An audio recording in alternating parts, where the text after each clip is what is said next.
Legal Reporter के सभी video को देखने के लिए लीगल रिपोर्टर को सब्सक्राइब करके बेल आइकन बटन जरूर दबाएं।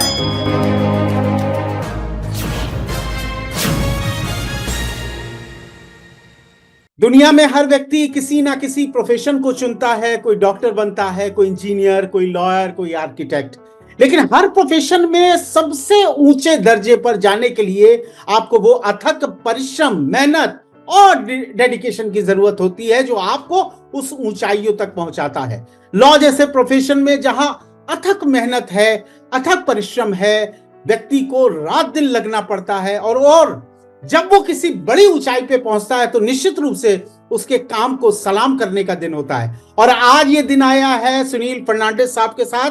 Advocate Sunil Fernandes, Supreme Court ने उन्हें सीनियर डेजिग्नेट किया है और सुनील सर हमारे साथ जुड़ चुके हैं। एक लंबी पारी उन्होंने खेली है सुप्रीम कोर्ट की वकालत की। मध्य प्रदेश सरकार, पंजाब सरकार और पंजाब सरकार के तो वर्तमान में डबल एजी हैं और तमाम बड़ी पोस्टों पे रह चुके।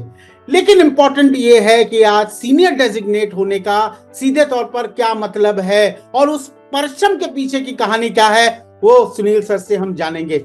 सर, सबसे पहले लीगल रिपोर्टर की तरफ से आपको बहुत बहुत बधाई सीनियर एडवोकेट होने के लिए। बहुत बहुत शुक्रिया विप्लव जी, बहुत बहुत शुक्रिया। Thank you sir. Sunil sir, थोड़ा सा जर्नी के बारे में हम लोग जानना चाहेंगे। आपके बारे में सबसे पहले जानना चाहेंगे।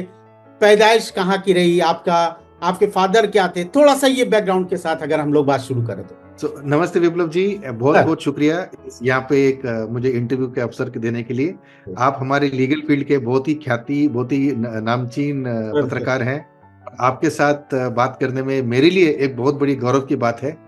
और रही सवाल, आपने जो सवाल पूछा अभी कि मेरे बैकग्राउंड के बारे में, तो मेरी पैदाइश मुंबई में हुई और मेरी स्कूलिंग और कॉलेज भी मुंबई में हुई। मैं बहुत ही साधारण परिवार से ताल्लुक रखता हूँ। हमारे परिवार में कोई भी वकील नहीं था। मेरे पिताजी एक फैक्ट्री में काम करते थे और मेरी मम्मी हाउसवाइफ थी। तो लेकिन एक लोअर मिडिल क्लास में जन्म लेने के बावजूद भी दोनों ने एक शिक्षा के प्रति हमेशा नंबर 1 प्रायोरिटी रखी। मैं हमारे परिवार में पढ़ाई को लेके सबसे अधिक महत्व दिया गया और उनके इस मूल्यों की वजह से ही हमारी पढ़ाई अच्छे से सब हुई। मैं college Mithibai college Mumbai university से किया। कॉलेज में मैंने पॉलिटिकल साइंस में ग्रेजुएशन की। कॉलेज और यूनिवर्सिटी दोनों टॉप किया। उसके बाद फिर एक इच्छा थी इंडियन फॉरेन सर्विस में क्या कोई स्पेसिफिक घटना हो गई लॉ में आने की, या आपका मन हो गया, कुछ हुआ ऐसा? ग्रेजुएशन तक और ग्रेजुएशन के कई वर्षों के बाद भी ऐसी कोई भी मेरी एक इच्छा या कोई डिजायर नहीं थी लॉ के आने के लिए। वो तो बहुत सालों के बाद वो एक इच्छा उत्पन्न हुई। ग्रेजुएशन में था तो मुझे इंडियन फॉरेस्ट सर्विस करना था, आईएफएस करना था, भारत का प्रतिनिधित्व करना था। ये मेरे लिए फॉरेन पॉलिसी, फॉरेन अफेयर्स, ये मेरे लिए बड़ी रुचि की टॉपिक्स हुआ करते थे। तो किसी ने कहा जब मैं कॉलेज में था कि आप दिल्ली में अगर जाओगे, दिल्ली में वहाँ पे बेहतरीन कोचिंग क्लासेस हैं, बेहतरीन सब फैसिलिटीज हैं, तो वहाँ से आप अगर आपने पढ़ाई की तो आपके यूपीएससी क्लियर होने की संभावनाएं बढ़ जाती है। तो इसलिए 1997 में ग्रेजुएशन करने के बाद सितंबर 1997 में मैं दिल्ली आया और यूपीएससी की कोचिंग में लग गया। मैंने एमए में दाखिला लिया दिल्ली यूनिवर्सिटी में, हिंदू कॉलेज में।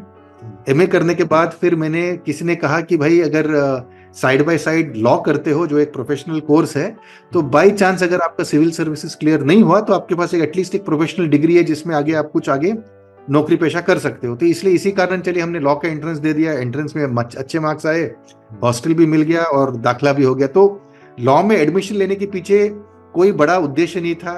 ये कभी सोचे ही नहीं कि भाई लॉ में प्रैक्टिस करेंगे या फिर सुप्रीम कोर्ट से वरिष्ठ अधिवक्ता का एक पदवी मिलेगी। हमारा बेसिक एक रिक्वायरमेंट थी कि भाई एटलीस्ट एक, अगर सिविल सर्विसेज में नहीं सक्सेस मिले तो एटलीस्ट एक जगह हो जहां पे हम नौकरी कुछ कर सके। तो लॉ में दाखिला लिया। फर्स्ट ईयर की बात थी। फर्स्ट ईयर में गर्मी की छुट्टियां जब थी तो पैसे खत्म हो गए। तो किसी ने बोला कि भाई लॉ में अगर आप इंटर्नशिप करते हैं तो आपको महीने के 4,500 कहीं से मिल जाएंगे। तो तो बहुत बढ़िया बात है कि गर्मी की छुट्टी में 3 महीने में अगर 4,500 मिल जाए तो इससे बढ़िया चीज क्या हो सकती है। और ये सन 2000 की बात है, 2000-2001 की बात है। तो उस समय और खास करके हम जिस वर्ग में थे उसके लिए इतने तो बहुत बड़े पैसे थे हमारे लिए। तो हमने उस चक्कर में एक समर इंटर्नशिप ज्वाइन की। और समर इंटर्नशिप करने में पहले जो मेरे 6 वीक्स का इंटर्नशिप था, पहले 5 हफ्ते तो केवल कोर्ट बंद थे समर वेकेशंस की वजह से, इसलिए मैंने दफ्तर में ही काम किया। तो दफ्तर में मुझे इतना मजा आया नहीं, जो कॉर्पोरेट लॉ का जो एक एक्सपोजर था, जो मेरी इतनी रुचि थी नहीं उसमें।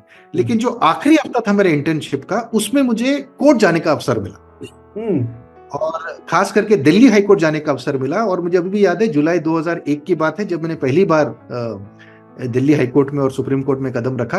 और जब मैंने कदम रखा कोर्ट के अंदर, जिस दिन कदम रखा, उस दिन मुझे समझ में आया, रियलाइज किया कि यही तो मैं करना चाह रहा था।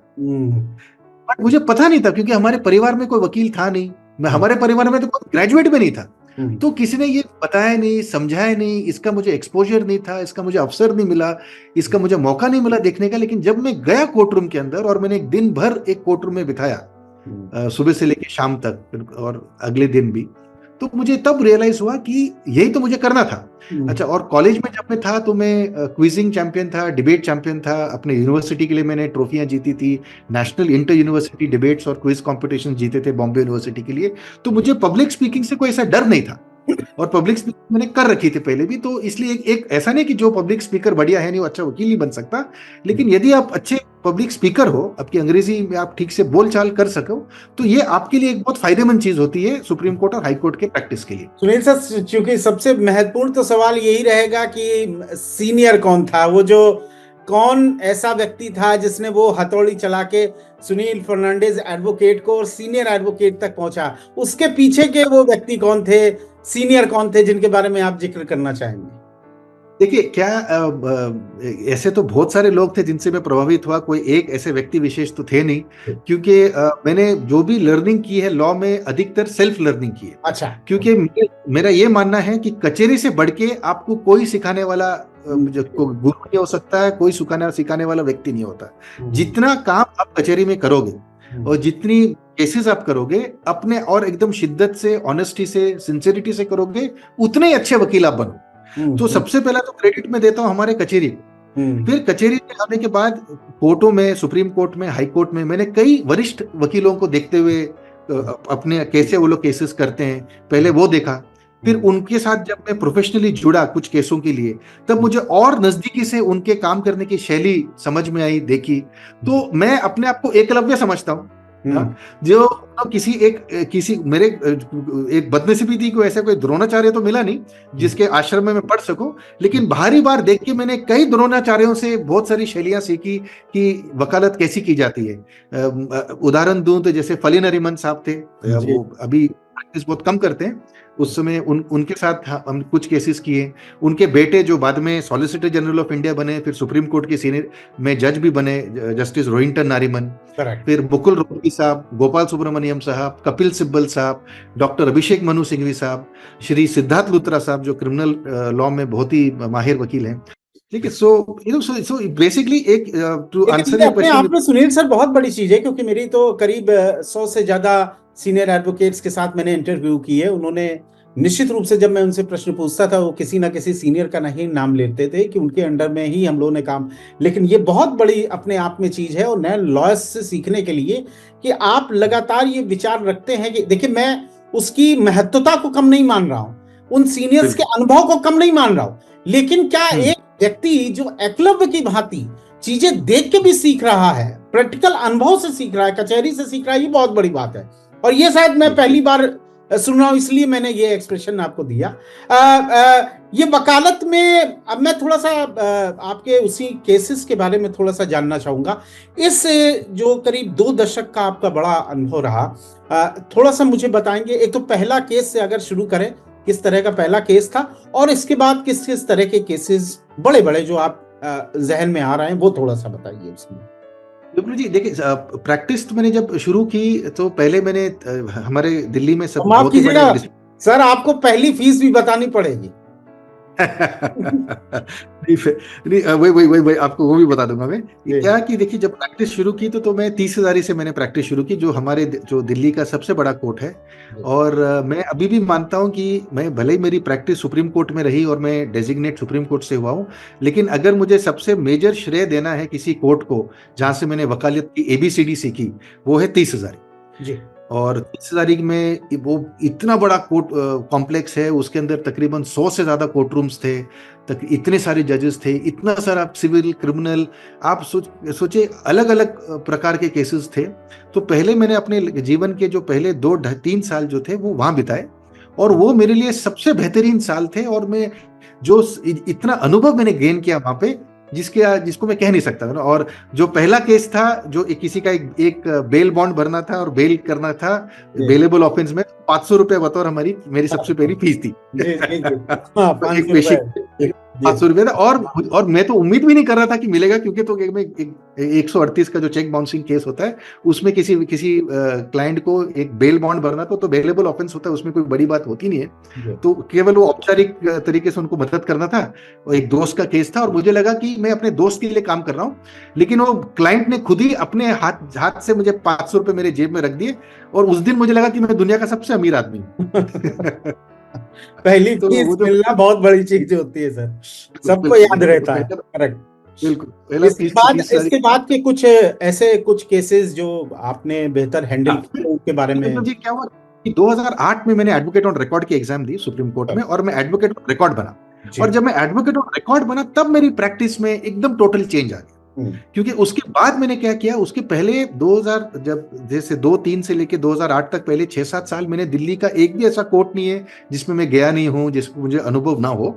लेकिन 2008-9 के बाद मैंने सुप्रीम कोर्ट और दिल्ली हाई कोर्ट में फोकस करना शुरू कर दिया, क्योंकि प्रैक्टिस उसी तरफ से बढ़ा, केसेस मुकदमे उसी तरफ से आए, और कुछ ऐसे कुछ बड़े क्रिमिनल मैटर्स भी आए, कुछ सिविल केसेस के आए।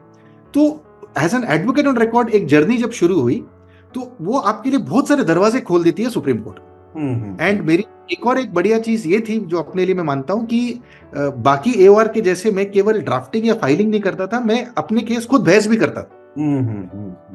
तो क्लाइंटों को 2 जगह जाने की जरूरत नहीं होती थी कि भाई एओआर जो केवल ड्राफ्टिंग फाइलिंग करे और फिर किसी वकील को पकड़े बहस करने के लिए। मैं सिंगल विंडो था उनके लिए, मैंने ड्राफ्टिंग भी कर दी, फाइलिंग भी कर दी, और सारे पेशियों पे बहस भी कर दी।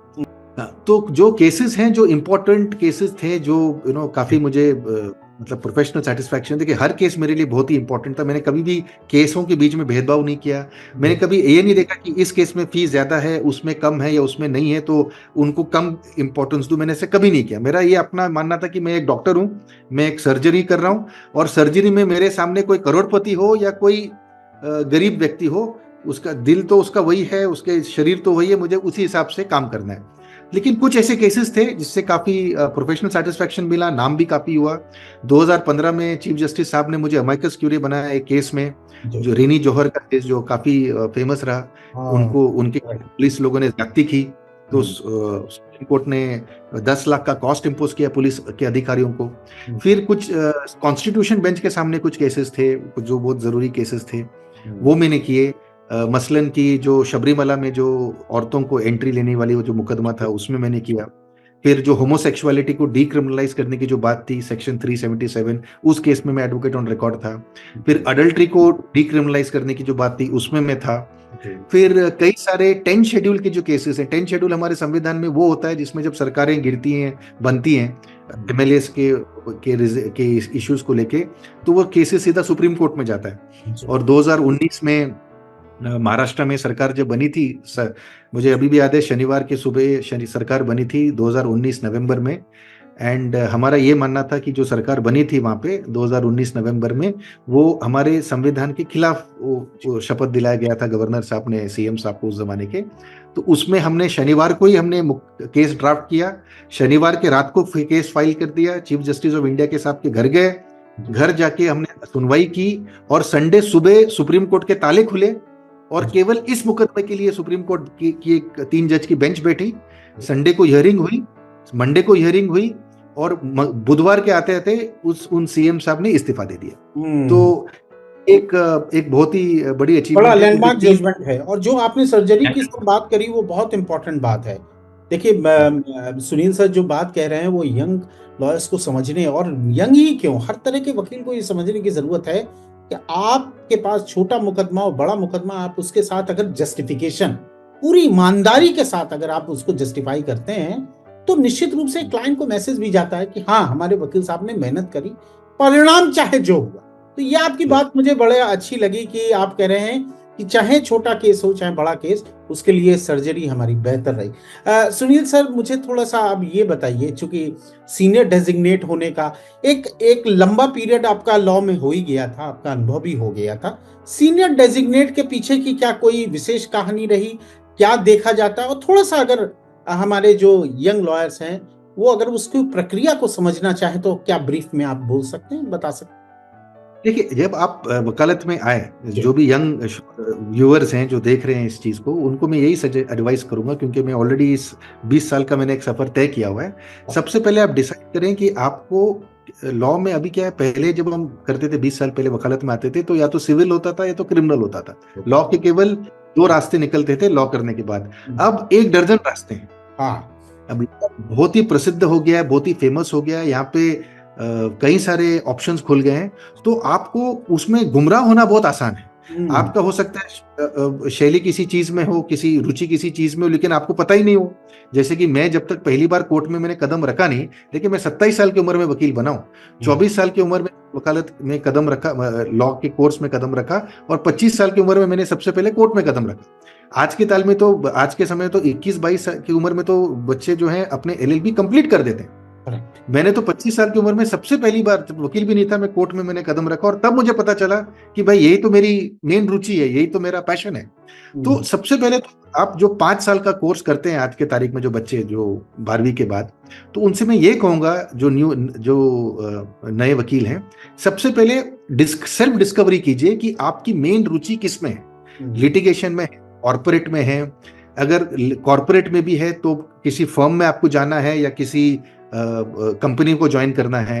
अगर लिटिगेशन में है तो किसी चेंबर में आपने जाना है, किसी सीनियर एडवोकेट के पास जाना है या किसी लॉ फर्म के पास जाना है। तो ये डिसाइड करना बहुत जरूरी है। That is step number 1। Step number 2, यदि जो मेरा वाला जो एक सिस्टम है कि मुझे बहस करना बहुत पसंद है, तो यदि आपका ये उद्देश्य है कि आपने भी बहस करना है और आपने भी आगे जाके सीनियर एडवोकेट बनना है, तो पहले 5 साल तो आपको प्रोसीजर, ड्राफ्टिंग और फाइलिंग, इसमें आपको निपुण बनना होगा, इसमें आपको महारत हासिल करनी पड़ेगी। जो सबसे लिटिगेशन में जो आता है उसको सबसे पहले अच्छा मुंशी बनना है। मुंशी बनना, वो अच्छा मुंशी बनेगा तब जाके अच्छा वकील बनेगा, और अच्छा वकील बनेगा तब जाके वरिष्ठ एडवोकेट बनेगा। तो ये एक प्रोसीजर है। जैसे जो बड़ा IAS IPS भी होता है, IPS भी बन के आता है, तो सबसे पहले ट्रेनिंग थानेदार के अंदर करता है। बिल्कुल। वो भले बाद में ट्रेनिंग खत्म होने के बाद 2 साल में जब SP बन के आए, तो ऐसे 10 थानेदार उसके नीचे हो, लेकिन ट्रेनिंग थानेदार के नीचे ही करता है। देखिए, एक बहुत ही इंपॉर्टेंट चीज है हमारे सिस्टम में जो होता है कि आप ट्रेनिंग जब से नीचे से नहीं लेते हो। आज के जमाने में जो नए लॉयर्स पास आउट होते हैं, वो रजिस्ट्री वर्क को, क्लरिकल वर्क को समझते हैं कि ये हमें करने की जरूरत नहीं है, किसी और का काम है। बिल्कुल नहीं। अच्छा वकील वही होता है जो पहला अच्छा मुंशी बने।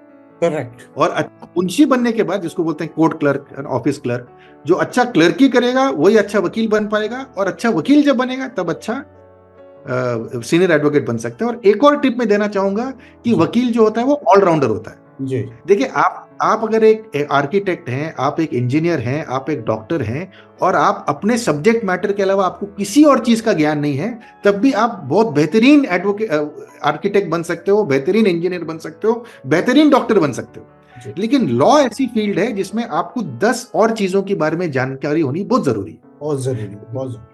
Current affairs, political affairs, domestic affairs, international affairs, economy, sociology, history, है ना। ये 7-8 चीजें हैं जिस आपको वेल रेड होना बहुत जरूरी है। तो केवल आपने लॉ की किताबें पढ़ी और आप सोचोगे कि आप यहाँ पे उत्कृष्टता कर लोगे, तो पॉसिबल है नहीं। आपको उत्कर्ष, एक व्यक्ति अगर लॉयर बनना है, तो दैट इज वेरी इंपॉर्टेंट कि आपकी अदर रीडिंग भी बहुत होनी बहुत जरूरी। तो ये पढ़िए, read as much as possible. Newspaper तो कंपलसरी है। किसी भी वकील को आप सुबह नाश्ता ना कर पाए, कोई दिक्कत नहीं, न्यूज़पेपर को आप छोड़िए मत। पर बहुत जरूरी, करेक्ट, बहुत जरूरी है। और ये सब एरियाज मैंने बताए, उसकी किताबें आप जरूर पढ़िएगा, क्योंकि लॉयर का हिस्ट्री, लिटरेचर, पॉलिटिक्स, सोशियोलॉजी, इनके साथ एक, इसको बोलते हैं ना, मल्टी डिसिप्लिनरी सब्जेक्ट है। लॉ का इनके साथ बहुत ही ताल्लुक रहा है हर चीज में। तो जब तक आप इन सब चीजों को आप नहीं जानते हैं, तब तक आप एक जो होता है ना, एक अच्छा वकील और एक साधारण वकील, इन दोनों में डिफरेंस ये है। बिल्कुल, निश्चित रूप से मुझे कपिल सिब्बल साहब सीनियर एडवोकेट, उनकी बात बिल्कुल याद आ रही है और वो बिल्कुल बिल्कुल हूबहू उन्होंने ये बात कही थी कि आपको केवल लॉ ही की किताबें नहीं, आपको हर तरह के आयाम को, सामाजिक हर तरह के, इकोनॉमिक्स है, साइंस है, सोशल साइंस, आपको समझना पड़ेगा, तभी आप बेहतर वकील बन पाएँगे। चूँकि 2 दशक का आपका सुनील सर अनुभव हो गया है, अगर मैं 2 मोटी-मोटी आपसे बड़ी समस्याओं के बारे में जानना चाहूँ, तो आपको क्या लगता है 2 ऐसे कोर इश्यूज जिन पर काम करने की बहुत जरूरत है, कम से कम इस पूरे लीगल सिस्टम में, अगर उसको संक्षिप्त में आप बता सकें? देखिए, 2 मेजर प्रॉब्लम्स ये हैं कि जो हमारे देश में जज और सिटीजन रेशियो जिसको कहते हैं ना, कि मतलब कितने नागरिकों के पीछे कितने जज हैं। जैसे अमेरिका में 10,000 नागरिकों के पीछे एक जज है, हमारे यहाँ पे 5 लाख नागरिकों के पीछे एक जज है। तो ऑन एन एवरेज अगर आप देखा जाए तो एक हमारा जज जो है वो 5 लाख नागरिकों की समस्या को उसको देखना होता है, जबकि अमेरिका में, यूरोप में केवल 10 या 5 या 7,000 ही हैं। तो सबसे पहला बात तो हमें अपना जुडिशियल इंफ्रास्ट्रक्चर जो अभी है उसको 2 गुना 3 गुना बढ़ाना पड़ेगा, करेक्ट। क्योंकि जो मौजूदा जुडिशियल इंफ्रास्ट्रक्चर है उससे संभव ही नहीं है कि देश में आप केसेस को सॉल्व कर पाए। फिर उससे क्या होता है कि आपके वकील अगर अच्छे हैं या आपका लक अच्छा है तो आपके केसेस की सुनवाई होती है और बाकी सब लोग जो है लंबी कतार में रह जाते हैं। नहीं रह तो जाता। एंड जजेस को भी इसमें आप दोष बिल्कुल नहीं दे सकते, बिकॉज वो भी इंसान है। वो बियॉन्ड अ पॉइंट, एक जज के सर में आप एक दिन में 100 केसेस डाल दोगे, कहां से कर पाएंगे वो? उनके बदले में कोई और भी आएगा, वो नहीं कर पाएगा। तो सबसे पहले जुडिशियल इंफ्रास्ट्रक्चर, अनफॉर्चुनेटली इसमें क्योंकि जजों के पास ये पावर नहीं होती है, ये मंत्रियों के पास, सरकार के पास ये पावर होती है कि कितना बजट अलोकेट करेंगे, कितने कोर्ट रूम्स बनाएंगे, कितने जजेस नियुक्त करेंगे, क्योंकि पैसा वहां से आता है। सैलरीज, पैसा, इंफ्रास्ट्रक्चर सारा सरकार से आता है। तो सरकार को चाहिए कि जितना पैसा खर्च हो रहा है उसका at least double if not triple खर्च करें, ताकि हमारी जुडिशियल स्ट्रेंथ बढ़े, जुडिशियल इंफ्रास्ट्रक्चर बढ़े। That's number 1। नंबर 2 जो मुझे एक लगता है संक्षिप्त में, कि हमारे देश में डेट लेना बहुत आसान है, मुकदमा डालना भी बहुत आसान है, क्योंकि उसके कोई कॉन्सिक्वेंसेस नहीं, कोई खामियाजा भुगत नहीं सकते। वो नहीं होना चाहिए। हमारे यहाँ फिजूल की डेटें नहीं लगनी चाहिए। अब अगर कोर्ट दिन में 20 ही केस करे, लेकिन 20 केस में कोई डेट नहीं होनी चाहिए, उसको आपको इमीडिएटली ये करना चाहिए, कोई भी फिजूल मुद्दे पे कोई डेट नहीं लगनी चाहिए। और यदि किसी ने कोई मुकदमा डाला और वो हारता है, जैसे विदेश में होता है, तो उसके ऊपर बहुत हैवी कॉस्ट लगती है। तो दूसरी पार्टी ने जितना पैसा खर्च किया वकीलों पे, अपना समय, अपना टाइम, वो सारा मुआवजा मिलता है। हमारे यहाँ पे ऐसा होता नहीं। हमारे यहाँ पे कोई भी किसी के खिलाफ मुकदमा डाला, वो निचली अदालत, फिर हाई कोर्ट, फिर सुप्रीम कोर्ट, जाते जाते 10-20 साल लग गए। 10-20 साल के बाद मुकदमे का फैसला इस तरफ या उस तरफ हो गया, बात खत्म। अरे लेकिन जो पार्टी जीती है और जिसने इतना पैसा खर्च किया है इस मुकदमे को जीतने के लिए, क्योंकि दूसरे पार्टी ने उनके खिलाफ मुकदमा डाला, तो उनको तो कुछ मिलना तो चाहिए एक्स्ट्रा। उनको खर्चा जो हुआ है लिटिगेशन का, या सारे वकीलों का जितना समय डाला है, आप कचहरी गए, टाइम बर्बाद किया, नौकरी से छुट्टी ली, तो उन सब चीज का मुआवजा मिलना चाहिए। तो ये जब होगा ना, तो हमारे पास इंफ्रास्ट्रक्चर बहुत पुअर है, जगह नहीं है, जजेस कम है, और उसके ऊपर से जैसे वो एक और डबल समस्या इसमें ये हो जाती है कि भाई आप फिजूल के मुकदमे लाके पहुंच जाते हो कोर्ट में। वो इसलिए जाते हैं क्योंकि आप जानते, आपकी बात हमें 11 जनवरी 2024 का बिल्कुल recent Dinesh Gupta versus state of UP का केस याद आ रहा है, जिसमें सुप्रीम कोर्ट ने 25 लाख रुपए का जुर्माना किया है। तो इस तरह के जब डेटरेंट होगा और आम आदमी के दिमाग में ये होगा कि अगर झूठा मुकदमा करेंगे तो आप भी इस पेनाल्टी की जद में आ सकते हैं, आपको भी हैवी पेनाल्टी पड़ सकती है। और सुप्रीम कोर्ट जैसे बड़ा जब कोर्ट इस तरह की पेनाल्टी देता है तो उसका नीचे बहुत बड़ा असर होता है। और निश्चित रूप से आपने बहुत बेहतर पॉइंट उठाया। अब मैं बिल्कुल अंतिम प्रश्न की तरफ सुनील सर चलूंगा, आपका मैंने बहुत समय लिया है। केसेस, मुकदमा, फाइल, ये सब तो चलता ही है। अच्छा, इसके बाद जब समय मिलता है तो सुनील सर का फेवरेट काम कौन सा है? बहुत से सीनियर एडवोकेट्स का कुकिंग है, किसी को खेलना गोल्फ पसंद है, किसी को बैडमिंटन पसंद है। तो senior advocate Sunil Fernandes sir को क्या पसंद है? मुझे न्यूज़पेपर और किताबें बहुत पसंद है। तो जब भी फ्री टाइम मिलता है तो मैं दिन में, मेरे वीकडेज में 4 न्यूज़पेपर, वीकेंड में 5 न्यूज़पेपर। तो ये मेरा एक पैशन है। मैं हर न्यूज़पेपर को जो भी आता है अच्छे से पढ़ता हूँ। आई रियली लाइक, सारी चीजें उसके अंदर है। उसके अलावा मुझे फिक्शन में पढ़ता नहीं हूँ किताबों में, नॉन फिक्शन में, खास करके history, politics, autobiographies, culture, literature, तो जो हिस्टोरिकल है उन सब चीज़ों का I really like reading a lot. And उसके अलावा then I like watching sports. ऊपर वाले ने मुझे वो स्किल कभी दिया नहीं किसी कोई स्पोर्ट खेलने का। मैं क्रिकेट में भी बैट्समैन रहा हूँ कभी, अच्छा कोई, लेकिन हाँ स्पोर्ट्स देखने की मुझे बहुत ही इट्स मेजर रुचि है। क्रिकेट है, टेनिस है, और उसमें मैंने आर्टिकल्स भी लिखे हैं in football, cricket, tennis, all these things. So I have a deep interest in that, and इतना इंटरेस्ट है कि मैं उसमें मेरे पब्लिश्ड आर्टिकल्स हैं टेनिस पे, क्रिकेट पे एंड फुटबॉल पे। Oh great great sir. निश्चित रूप से जो यंग लॉयर हैं वो इस वीडियो के कमेंट में आपसे निश्चित रूप से किताबें जरूर पूछेंगे कि किस तरह एक सीनियर एडवोकेट सुनील फर्नांडिस साहब कौन कौन सी की बेहतर किताबें पढ़ते हैं, जिन्होंने आज उनको ये एक तरह से अचीवमेंट हुआ है कि 20 साल की अथक मेहनत और परिश्रम के बाद उनको सुप्रीम कोर्ट, मतलब देश की एपेक्स कोर्ट से उनको सीनियर डेजिग्नेशन मिला है। तो बहुत बहुत शुक्रिया, बहुत बहुत धन्यवाद, आपसे बातचीत करके बहुत अच्छा लगा। और वंस अगेन आपको बहुत बहुत बधाई, और आपके भविष्य के लिए लीगल रिपोर्टर समेत हमारे जो दर्शक आपको देख रहे हैं वो निश्चित रूप से आपके अनुभवों से हमेशा आपसे मदद लेते रहेंगे। नीचे हमारा मोबाइल नंबर और वेबसाइट भी चल रहा है, फिर भी अगर आप कोई संदेश देना चाहते हैं, सुनील सर को बधाई देना चाहते हैं, या किसी भी मुद्दे पर उनसे बात करना चाहते हैं, तो नीचे लगातार एक नंबर चल रहा, आप उनसे बात कर सकते हैं। बहुत बहुत धन्यवाद, बहुत बहुत शुक्रिया, नमस्कार। बहुत बहुत शुक्रिया, thank you, it's an honour, thank you. Legal Reporter के सभी वीडियो को देखने के लिए लीगल रिपोर्टर को सब्सक्राइब करके बेल आइकन बटन जरूर दबाएं।